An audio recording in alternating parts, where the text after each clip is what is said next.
Attends, vas-y, c'est bon, la caméra est branchée, on est bon. Hola chico, hola chica, comment está la casa? Je m'emballe un petit peu pour l'intro là, non? Ouais, non, je sais pas, je suis de bonne humeur, là, j'ai envie de tout. Salut à tous et bienvenue dans le débrief hebdo de ce dimanche 10h. Alors aujourd'hui est un jour important puisque nous allons parler politique. Ouais, je pense qu'on est obligé d'y passer. Alors de quoi on va parler aussi? On va parler d'immobilier et de sneakers. On va tout couvrir de ce qui se passe sur les marchés en ce moment. Popcorn, café, c'est parti pour le débrief hebdo. Bon, commençons par la partie macro et par la partie politique. Comment te dire? Je pense que un petit extrait vaut mieux que 1000 mots. On the total initiative relative to what we're going to do with more border patrol and more asylum officers. President Trump? I really don't know what he said at the end of that sentence. I don't think he knows what he said either. Look. Finalement, plus ou moins les deux hommes les plus puissants du monde, en tout cas un qui l'a été et l'autre qui l'est actuellement, ça fait un peu peur. Quelqu'un peut le rebrancher ou... Non, ça pose aucun problème. Ok, écoute, on va continuer comme ça, hein, comme quoi. Hein. L'herbe est plus verte ailleurs, mais disons que le level est déjà quand même assez élevé là-bas. Donc forcément, tous les sondages, après ce débat complètement raté, pour ne pas dire débâcle de Joe Biden, mettent plutôt Trump devant, du coup, pour les présidentielles là, parce que ça arrive cette année quand même. Les démocrates ont même demandé à ce qu'il y ait une retraite anticipée, pour ne pas dire autre chose, de Joe Biden. Il y a des places à l'EHPAD ou... Non, mais c'est juste. Et maintenant, il y a des rumeurs qui fusent de savoir qui pourrait le remplacer. Kamala Harris, Gavin Newsom, je sais pas si je prononce bien. Je suis pas à l'aise. Pour ceux qui aiment la politique américaine, c'est un épisode assez croustillant qui est en train de se passer. Restons toujours aux États-Unis avec l'immobilier américain, où le stock de logements neufs est bien plus élevé que mes ambitions de début d'année. Là, en termes de stock, ça envoie. Niveau record de stock d'immobilier depuis 2008. Tu sens un peu le... Comme si d'ailleurs tout le monde s'était mis à construire des maisons en même temps. Du coup, il y a à peu près 100 000 baraques qui ont été achevées, mais il n'y a pas d'acheteurs. En même temps, avec des taux d'intérêt qui sont au taquet à 5,5, faut pas se poser la question pourquoi. Et donc 100 000 baraques en attente, c'est le chiffre élevé, le plus élevé qu'on connaît depuis 14 ans. Et le problème, c'est qu'actuellement, il faut plus de 9 mois pour écouler ce stock. Et du coup, tout ce qui est construction de logements va avoir un impact négatif sur le PIB. D'ailleurs, tiens, on a eu la troisième estimation du PIB aux États-Unis cette semaine. C'était absolument conforme aux attentes. 1,4%. Je rappelle que sur la première estimation, on attendait 2,5% de croissance. Et on a eu également les chiffres d'inflation du PCE, le chiffre le plus important de la semaine. Ouh là là, grosse surprise! Eh ben non, pas du tout. Plus 0,1% comme attendu. D'ailleurs, semaine prochaine, très important, on aura deux choses. Le NFP, Non-Farm Payrolls. Et nous aurons également le CPI. Donc cette fois-ci, l'inflation non pondérée, comme c'était le cas pour le PCE qui est ressorti donc cette semaine conforme aux attentes. Ouais, je sais, ça s'enchaîne. Et ce sera donc les chiffres du mois de juin. Que, oui, on est bientôt au mois de juillet quand même déjà. On n'a pas forcément conscience de ça, qu'on est déjà quasiment au mois de juillet. Allez, pardon, pas de temps, passons à la partie micro.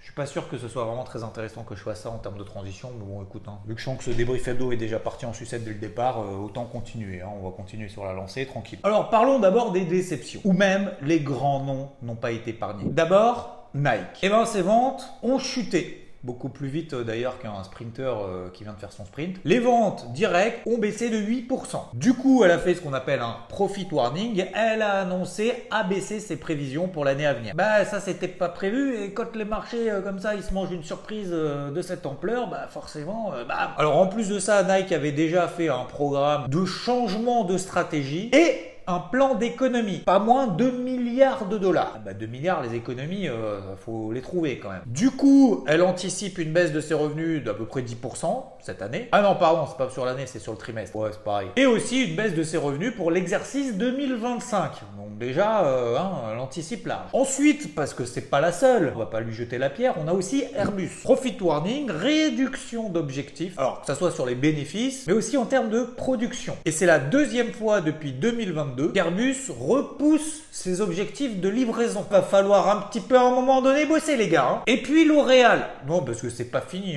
tant qu'à faire abaissement d'objectifs. Parce qu'encore une fois, c'est vrai que quand on regarde SP500 Nasdaq, au passage, je fais une petite parenthèse, on se dit oulala, ça bourre, tout va bien madame la marquise, mais comme je le disais ces dernières semaines, oui, il y a Nvidia, oui, il y a les technos et tout qui tirent l'ensemble de la cote, mais c'est un petit peu aussi les arbres qui cachent la forêt. Parenthèse fermée. Donc oui, revenons sur L'Oréal. Abaissement de la prévision de la croissance du marché mondial de la beauté. Et ça, c'est à cause de la stagnation du marché en Chine. En tout cas, c'est ce que le PDG estime. Les masques de beauté peuvent pas tout cacher non plus. On se calme, il n'y a pas que des mauvaises nouvelles, il y a une exception, c'est FedEx. Perspective optimiste, et elle annonce même un plan de rachat d'actions, ce qui veut dire que ça va bien, pour 2,5 milliards de dollars. Bénéfice de quasiment 1,5 milliard de dollars au trimestre. Alors pourquoi je dis au trimestre? Parce que c'est pas premier trimestre, c'est le 4e trimestre, parce que c'est un peu à la bourre en fait au niveau de son exercice fiscal. Du coup, ça donne une bouffée d'air au secteur. Alors nous allons commencer à rentrer un peu dans la partie technique avec cette fois-ci les obligations. Et le fonds TLT a connu un afflux record, 2,7 milliards de dollars en une seule journée. Ouais, ça fait beaucoup. C'est comme si pendant cette journée, tout le monde s'est dit putain, mais en fait les obligations c'est cool. Alors tu vas me dire, mais c'est quoi le fonds TLT? C'est un fonds de BlackRock sur les obligations à 20 ans et c'est son plus gros gain depuis 2022.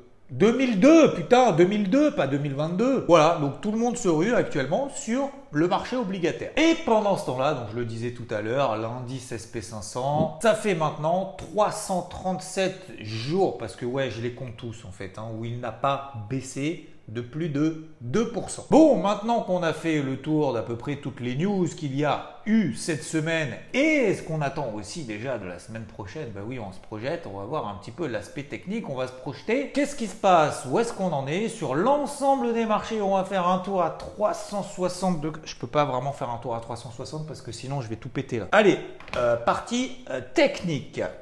Bon, concernant les indices, ça a été d'ailleurs les marchés dans leur ensemble, on va voir même au-delà des indices, ça a été plutôt calme, légère, vraiment très légère hausse sur le DAX, même s'il n'a pas encore clôturé au moment où je tourne la vidéo, plus 0,3% sur la semaine. Vous allez voir que sur le CAC, ça va être complètement différent, où là j'ai pu adopter une stratégie de flux, puisqu'on est dans un flux baissier dans le contexte politique qu'on connaît. Donc concernant le DAX, on tient toujours cette MM20 weekly, mais vous voyez que notamment en horaire, on tient, voilà, on déborde un petit peu cette polarité, on repasse un petit peu en dessous, on est toujours dans un méga range et ici on se met ici en daily, on est toujours sous une MM20 daily, une MM50 daily dans une grosse phase de range depuis le début du mois de mars, beaucoup plus marqué d'ailleurs sur l'indice Dow Jones depuis la fin du mois de janvier, entre 40 et 38 000, on est toujours à peu près au milieu. Le but du jeu dans ces cas-là, c'est de faire ce qu'on appelle un travail de position lorsqu'on a une ligne directrice, en l'occurrence une ligne directrice vendeuse sur les indices les plus faibles, le CAC en fait partie, le DAX aussi, le Dow Jones également, le Russell 2000, les petites capitalisations aux États-Unis en fait également partie. On voit ici depuis le début de l'année finalement qu'on échoue toujours sous les 2060, 2100, donc je continue toujours à travailler à la vente et en rachetant partiellement ici sur les 1910, je revends sur rebond, je rachète sur les 1910, je revends sur rebond et là le but du jeu c'est de racheter ici. Donc j'ai toujours une exposition également vendeuse sur le Russell 2000 qui est toujours finalement en range depuis le début de l'année. Même chose sur le Dow Jones. Même chose, alors complètement différemment au contraire sur le SP500 et sur le Nasdaq. Ce sont les deux indices les plus forts, toujours à privilégier à l'achat. Pourquoi? En tout cas si on a une casquette verte. Pourquoi? Parce que tout simplement, on a toujours un flux directionnel super positif. On se place sur des unités de temps horaires, par exemple en 4 heures. Systématiquement, dès qu'on a des phases de consolidation latérale, même si parfois on a des petits excès, phase de conso latérale, à chaque fois, systématiquement, on en sort par le haut, en tout cas pour le moment. Donc tant qu'on est, c'est pour ça que j'utilise toujours ce système de polarité, tant qu'on a des polarités qui sont positives, il ne faut surtout pas s'y opposer. Si on s'y oppose, attention, on réduit complètement son exposition, mais en tout cas pour le moment on ne peut pas insister dans ce biais-là. Ici pareil, vous voyez, polarité qui est positive autour des 5440, 5450, tant qu'on est là au-dessus sur le SP500, c'est toujours le biais acheteur qui est privilégié, tiré notamment par les mastodontes technologiques que vous connaissez, que ce soit du Nvidia, quand bien même parfois elle perd effectivement dans la journée 3-4%, voire 7%, finalement elle arrive à se reprendre quasiment le lendemain où elle reprend 7%. Et ça c'était par exemple mardi où elle a pris 7% sur donc l'action Nvidia. Lundi elle en perd un peu moins de 7%. Le lendemain elle reprend quasiment 7%. Voilà.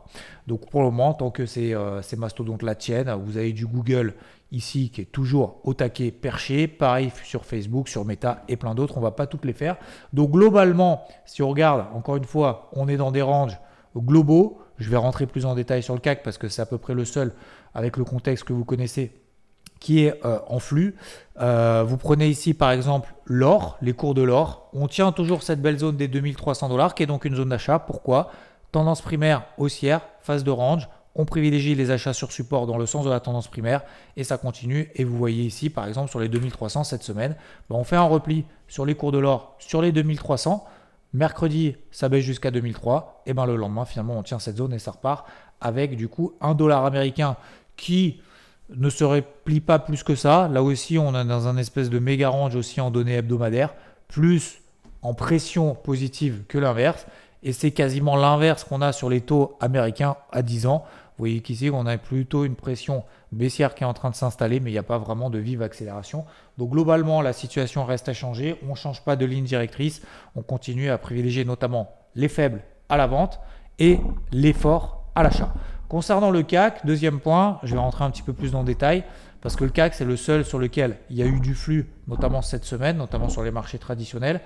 Alors, je m'en sors plutôt bien parce qu'encore une fois, en début d'année, sur le CAC, je l'avais vendu ici sur les 7006. J'avais tout racheté ici. J'avais commencé à revendre ici. Puis derrière, on commence effectivement à monter. J'ai allégé 2/3 en perte de ma position, de mon exposition globale. Je décompose toujours en plusieurs positions mes entrées et mes sorties, ce qui permet de travailler une position et d'avoir un curseur progressif d'entrée et de sortie. C'est pas tout blanc ou tout noir, je suis tout vendeur ou tout acheteur. Et donc, ce tiers vendeur, pourquoi je l'ai conservé? Tout simplement parce qu'en données hebdomadaires, on approche de la borne haute de ce canal ascendant qui vient quand même depuis 2008-2009. Donc, c'est quand même un énorme canal ascendant. Et puis, sur cette zone des 8002, je commence à avoir des signaux effectivement de faiblesse. Sous 8170, je réaugmente mon exposition jusqu'à 7009. À partir de 7009, je vois qu'on a une impulsion baissière et qu'on s'installe sous une zone support précédent range. Donc, on passe d'une tendance haussière à une tendance neutre et on passe d'une tendance neutre à une tendance baissière si on a une rupture des 7009. 7009, je renforce mon exposition et je suis à nouveau à 100% exposé vendeur sous les 7800 puisqu'on a des impulsions baissières qui confirment ma première... alors, ce n'est pas forcément une anticipation, mais mon premier signal que j'ai depuis la rupture des 7009, confirmé sous les 7008, j'accompagne sur les 7006. Donc, jusqu'à présent, j'ai toujours 2/3 d'exposition vendeuse pour viser les 7310 et les 6850. Mais cette semaine, il y a eu un truc de plus. Je voulais partager en plus sur Twitter, si vous me suivez sur Twitter. Sinon sur IVT, bien évidemment. J'en partagerai comme ça aussi de temps en temps. Ici, voilà, je détermine un plan assez simple et une figure assez simple. Tendance primaire baissière en horaire, c'est en 1 heure ici sur le CAC, avec un biseau ascendant. La plupart du temps, 60-70% du temps, on sort de ces phases de consolidation dans le sens de la tendance primaire, dans le sens de la tendance précédente, que ce soit sous forme de biseau, de triangle, de range latéral, enfin peu importe. Et si on passe sous les 7630, comme c'est indiqué ici, feu, je renforce mon exposition et je repasse à 100% d'exposition, même si j'ai sorti un tiers à 7006. C'est pas grave, je reprends, j'ai un nouveau signal dans une autre configuration, je reprends une exposition vendeuse en plus de celle que j'ai encore et de celle que j'ai déjà. Et donc, qu'est-ce qui s'est passé? Sous les 7630, qu'est-ce qu'on a fait? Mon plan, c'est simple, on sort par le bas, on vise 7466. Qu'est-ce qui s'est passé sur le CAC? C'est exactement ce qui a eu lieu, je vais vous le mettre ici.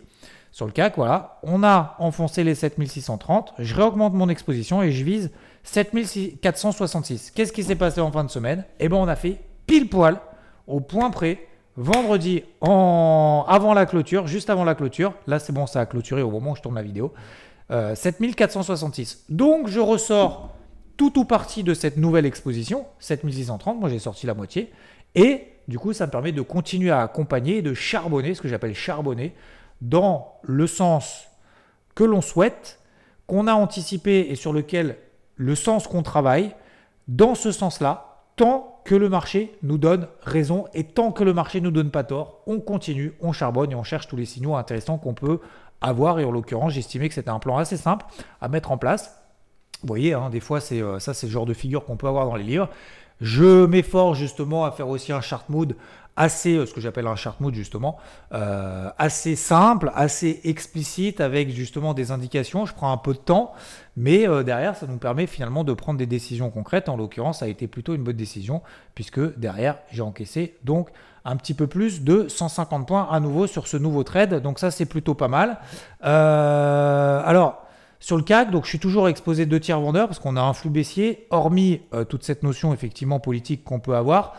Et je vous avoue, donc j'ai un peu galéré pendant 3-4 mois ici sur le CAC puisque je me posais la question, est-ce qu'il faut que je coupe mon tiers vendeur? Est-ce qu'il faut que je reprenne une exposition ou pas?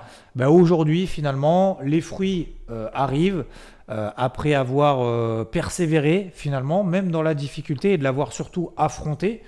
Et d'avoir renforcé, d'avoir pris le risque de renforcer finalement et de recompléter mon exposition vendeuse.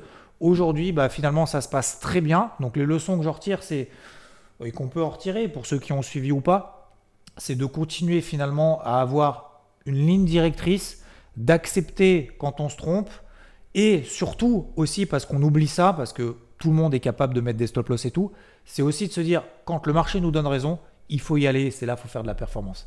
Alors effectivement, je vous le disais, j'ai un sentiment partagé entre cette satisfaction d'être sorti gagnant, mais encore une fois, sur le marché, il ne faut pas vraiment avoir d'émotion, il faut être assez stoïque de tout ce qui peut se passer. Et d'un autre côté, de cette déception de ce qui est en train de se passer en France, d'un point de vue politique, les déchirements qu'on peut avoir à droite et à gauche. Encore une fois, j'apporte aucun jugement, vous faites comme vous voulez, vous votez pour qui vous voulez. Mais c'est vrai que on a de plus en plus le sentiment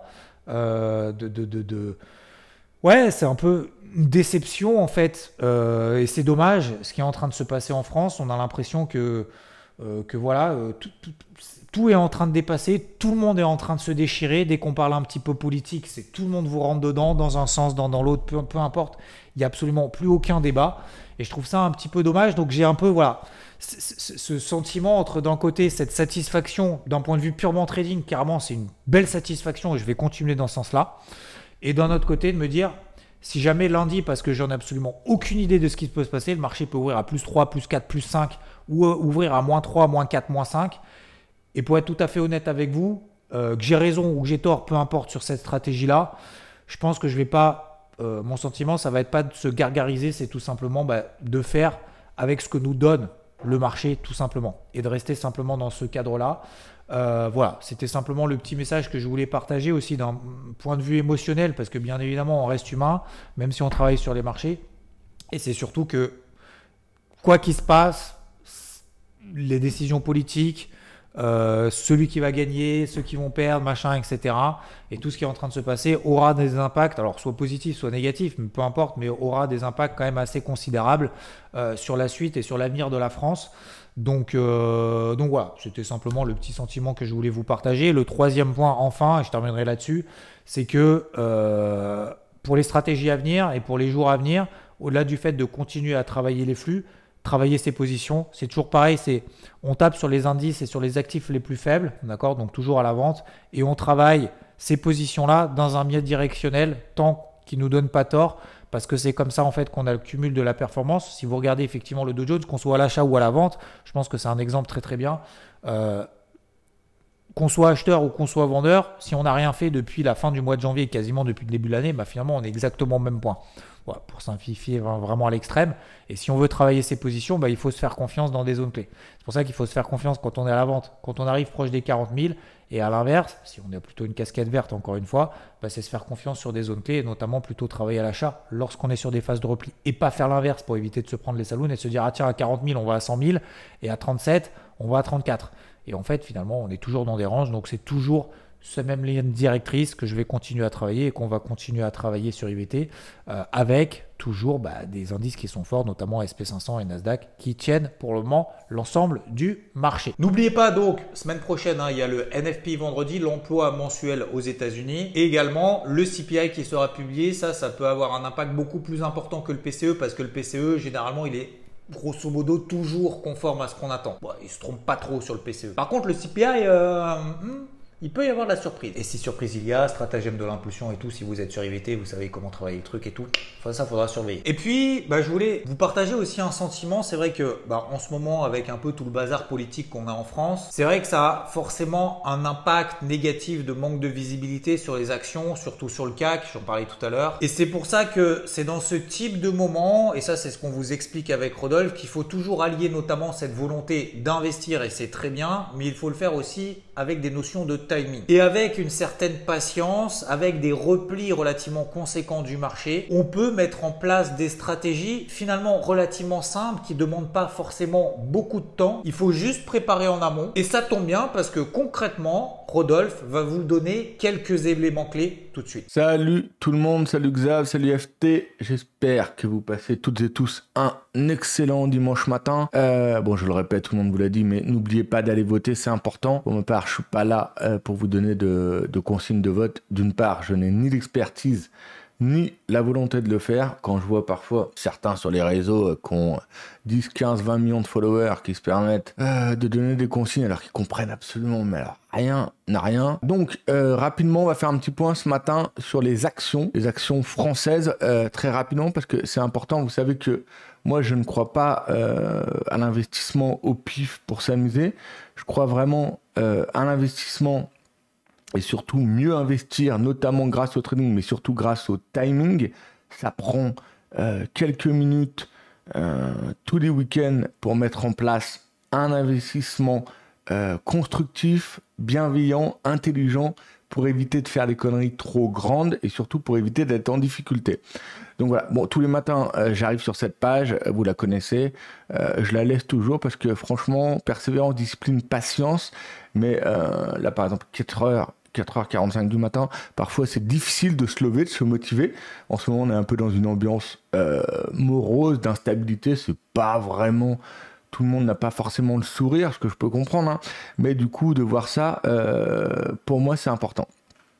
Donc, si on descend, vous savez que pour moi, les 4 questions importantes à répondre, c'est pas de savoir ce qui va se passer ce soir. Alors, certainement, RN ou NFP, c'est pas à moi de le dire. Tout ce qu'on sait, c'est que a priori, on devrait en sortir de là une petite période d'instabilité ou du moins essentiellement peut-être les marchés via les taux d'intérêt, via la dette, qui pourraient également s'en prendre un peu à la France.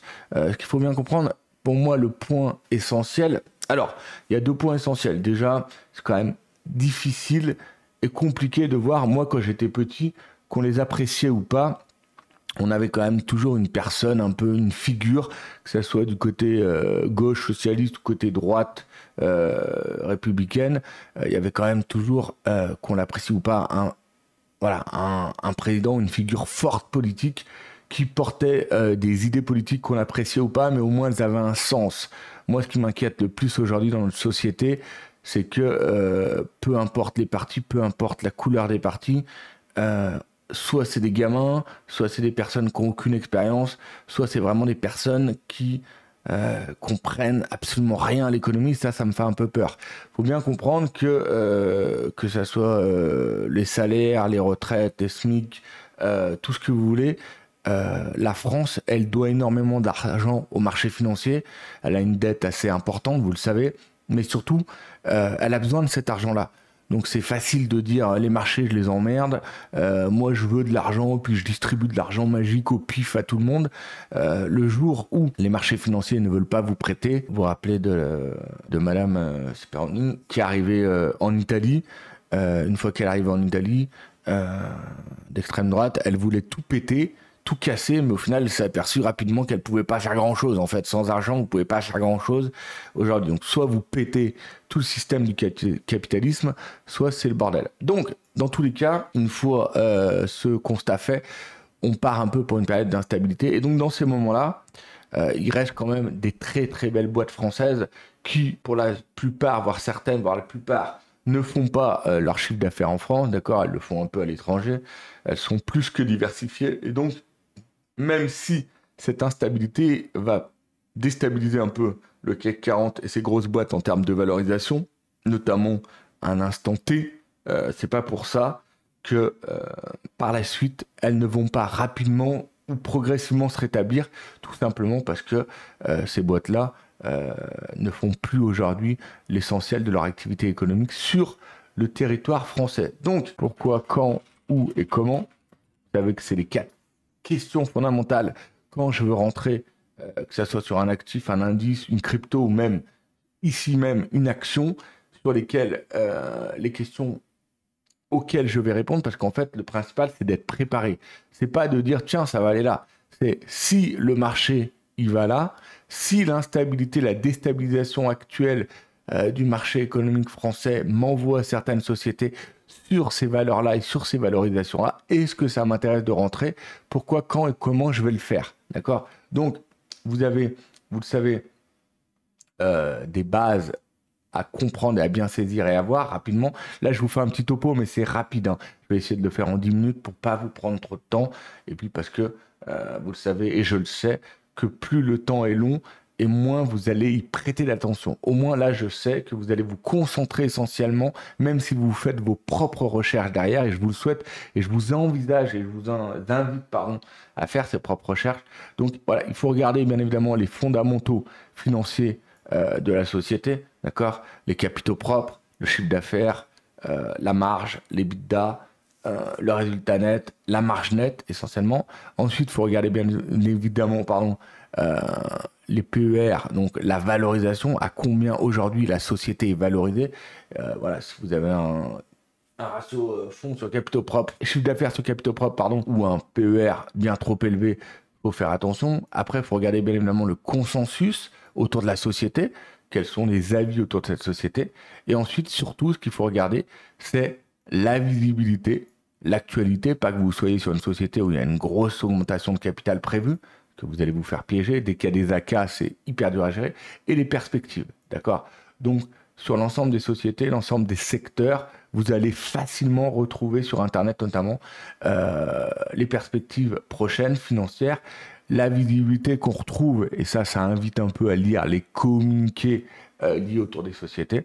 Et ensuite, bien évidemment, le plus important pour moi, en tout cas pour moi, le momentum actuel. Alors, soit on est sur un momentum, je vous l'ai déjà dit, comme sur Nvidia par exemple, où il y a un momentum incroyable, donc là où on va plutôt chercher à payer les petits replis, et plutôt d'autres sociétés où là on va revenir sur un timing de zone très intéressante, où là on va chercher plutôt à acheter à un niveau clé qui entoure cette société. Voilà. Une fois que vous avez fait tout ça, d'accord, il est clair et net qu'après il faut aller sur les graphiques, enfin moi c'est ce que je fais, il faut aller se palucher les graphiques. Alors là je vous ai pris quelques sociétés, quelques idées. Alors Renault, vous savez que là Renault c'est surtout les perspectives, l'actualité et les perspectives financières futures qui m'intéressent.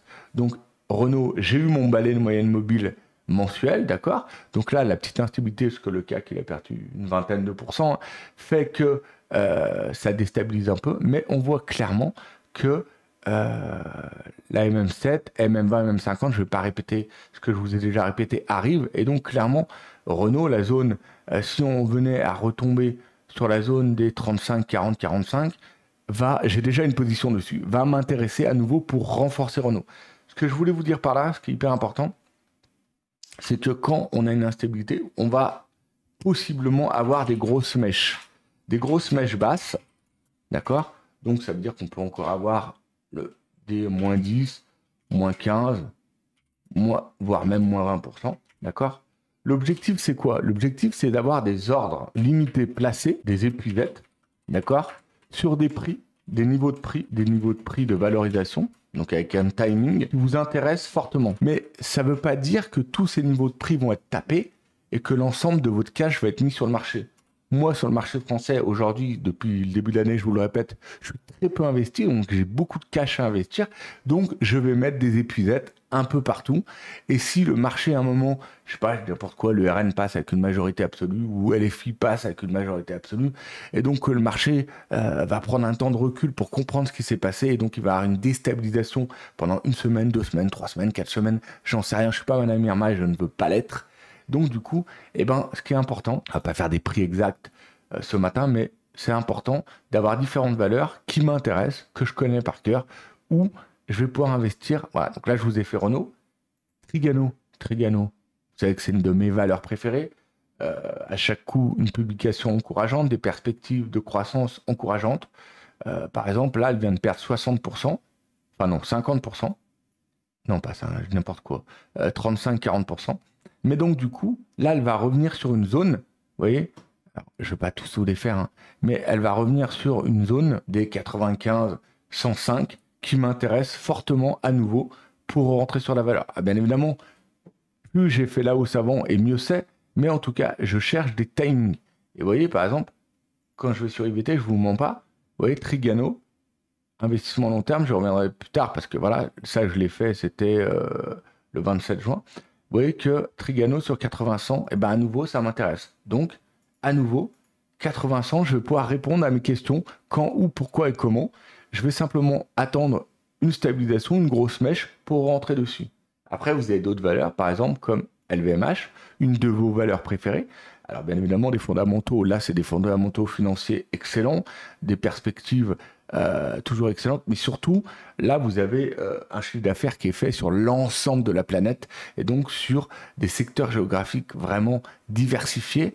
Donc, c'est pour ça que les investisseurs sont autant friands de cette valeur. Donc, vous voyez bien que pour chacune des valeurs, vous allez soit avoir des fondamentaux, soit une visibilité, soit des secteurs géographiques, soit, voilà, donc, je ne peux pas vous détailler tout ça par valeur, mais voilà, en tout cas, sur LVMH, vous voyez qu'il y a la MM50 mensuelle qui arrive, donc vous voyez que vous avez voilà, autour des 630, 650, si on a une grosse mèche autour des 650, 700, vous avez une première porte d'entrée, d'accord? Alors après, on n'est pas à l'abri, quand on a une déstabilisation et une instabilité qui se met en place sur un pays, avec possiblement une attaque de la dette française, que ces valeurs-là aillent plus bas, et donc on puisse avoir des mèches sur 500, 450. Mais il faut être prêt, d'accord?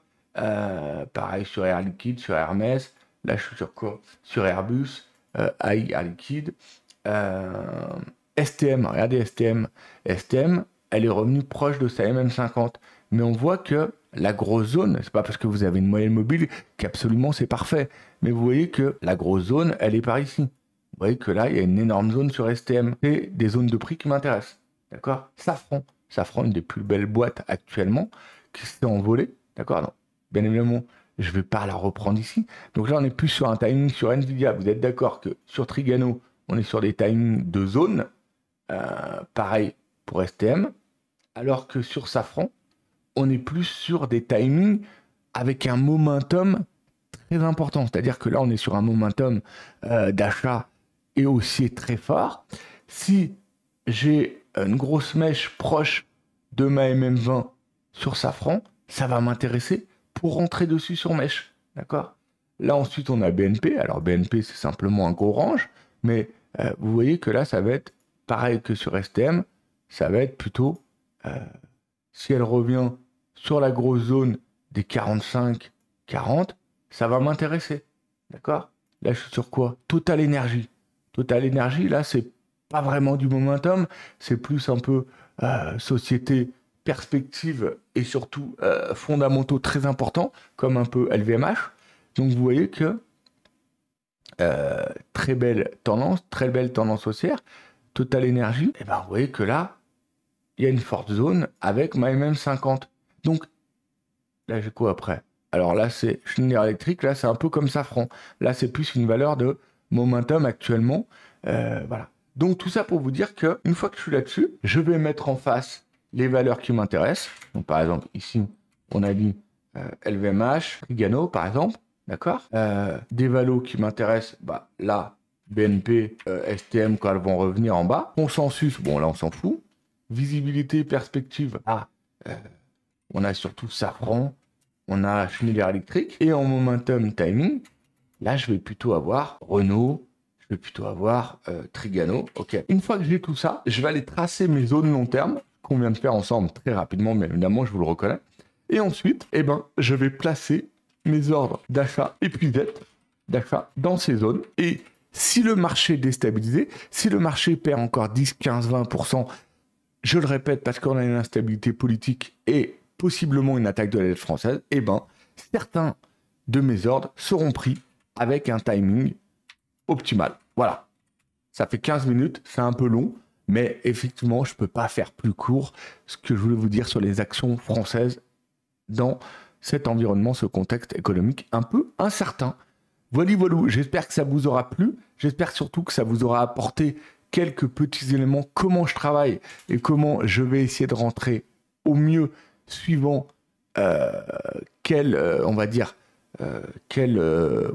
mot touche mon action? Est-ce que c'est fondamental? Là, voilà. Ok. Sur ce, je vous embrasse bien fort. Je vous souhaite un excellent dimanche. Merci pour votre soutien, votre présence. Et encore une fois, je vous invite à faire grandir au mieux cette chaîne parce que vraiment, on partage le max de ce qu'on le peut avec Xav. Ciao tout le monde, merci. Concernant le marché des cryptos, même si je rappelle que je fais toujours un débrief crypto en cours de semaine, mercredi soir ou jeudi matin, tout ça c'est sur la chaîne YouTube bien évidemment, il faut t'abonner à la chaîne pour recevoir la notification lorsqu'il y a cette nouvelle vidéo. Et cette semaine, on a connu une sortie sur le Bitcoin, qu'on appelle des flux sortants, d'environ 600 millions de dollars. Et ça, c'est pour la deuxième semaine consécutive. Fidelity et Grayscale ont enregistré des sorties massives, comme si tout le monde finalement prenait ses bénéfices pour pouvoir payer ses vacances. Ce qui est pas con en même temps. Alors, plus simplement, sur le marché des cryptos, on est dans des énormes ranges. J'en ai parlé encore une fois il y a 3 jours. Revoyez cette vidéo, mais très rapidement, on est toujours dans un gros range, notamment sur le Bitcoin, entre 60 000 et 70 000. Sur l'Ether, on tient toujours cette zone des 3300 $. Donc ça reste relativement positif. La tendance de fond primaire est toujours haussière depuis la fin de l'année dernière. On revient sur des zones basses de range qui ont d'ailleurs dans le passé suscité des réactions positives. Et donc, ça m'a permis de reprendre des positions sur ces niveaux-là. Également, même chose sur beaucoup d'altcoins. On a eu donc une réaction dans un premier temps positive, mais pour le moment, il n'y a pas vraiment de relais. Parce qu'en fait, les marchés crypto réagissent de manière mimétique. Je ne sais pas si ça existe mimétique. Avec un certain mimétisme avec les marchés traditionnels, même s'ils ne sont pas forcément corrélés. Mais vu qu'il y a une ambiance de range globale, de certaine prudence, de manque de visibilité, ça se transmet aussi sur le marché des cryptos. Donc il ne faut pas bien évidemment que les plus bas de cette semaine et de la semaine passée soient enfoncés et qu'on s'installe en dessous parce que ça commencerait à dégrader la situation technique, notamment sur des unités de temps courtes en daily. Par contre, en weekly, pour le moment, Bitcoin, Ether, pour le moment, tout va bien. Même si le Bitcoin revient à 48 000, 50 000 $, on est toujours dans une dynamique qui est positive. Donc voilà, on est dans une phase de consolidation globale. Ça saoule un petit peu tout le monde.